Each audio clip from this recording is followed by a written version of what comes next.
Lembaga Pemasyarakatan Lapas Narkotika Kelas 2A Bangli menggelar upacara Hari Bakti Pemasyarakatan atau HBP ke-60 yang diselenggarakan terpusat di lapangan upacara Lapas Narkotika Bangli pada Sabtu 27 April 2024. Kegiatan ini merupakan puncak peringatan Hari Bakti Pemasyarakatan yang rangkaian acaranya sudah dimulai selama 1 bulan terakhir.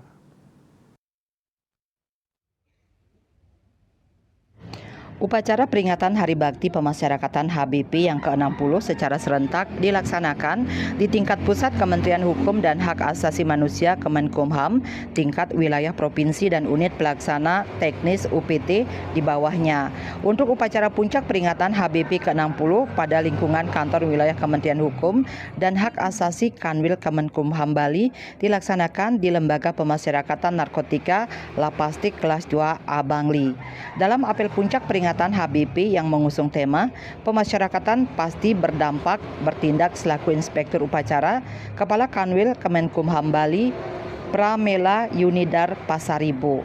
Dalam amanah Kemenkumham RI Yasona Halauli yang disampaikan ke Kanwil Kemenkumham Bali, Pramela Yunidar Pasaribu mengatakan memasuki usia yang ke-60 tahun, umur pemasyarakatan saat ini merupakan perjalanan panjang yang telah dilewati sehingga hendaknya dapat dijadikan landasan untuk mempersiapkan langkah-langkah dalam menghadapi perkembangan dinamika pidana di Indonesia.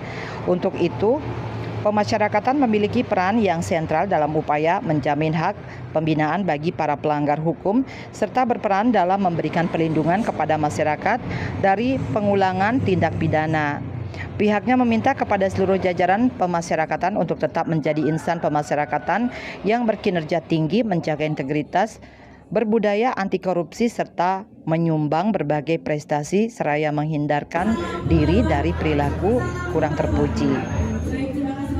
Dalam pembinaan kurun waktu selama kurang lebih 3 bulan, maka yang bersangkutan itu selalu dipantau oleh tim edukator, yang artinya mereka diberikan pembinaan untuk mereka supaya tidak lagi kembali kepada hal-hal yang tidak terpuji dan kembali kepada hal-hal yang bisa mereka lakukan untuk mereka bisa berdaya guna di kemudian. Usai apel, acara dilanjutkan dengan melakukan penanaman 50 bibit pohon durian dan alpukat pada lahan kosong di Lapas Narkotika Bangli. Penanaman bibit pohon durian dan alpukat yang berjumlah sebanyak 50 buah juga diikuti secara serentak oleh Kepala Divisi Pemasyarakatan Kadipas Kemenkumham Bali, Forum Koordinasi Pimpinan Daerah Perkopimda Kabupaten Bangli dan seluruh kepala unit pelaksana teknis UPT di jajaran Kanwil Kemenkumham Bali, juga para WBP pada lahan kosong di sekeliling lapas. Di akhir kegiatan, Lapas Narkotika Bangli menggelar syukuran Hari Bakti Pemasyarakatan ke-60 yang ditandai dengan prosesi pemotongan tumpeng. Tim Liputan Bali TV.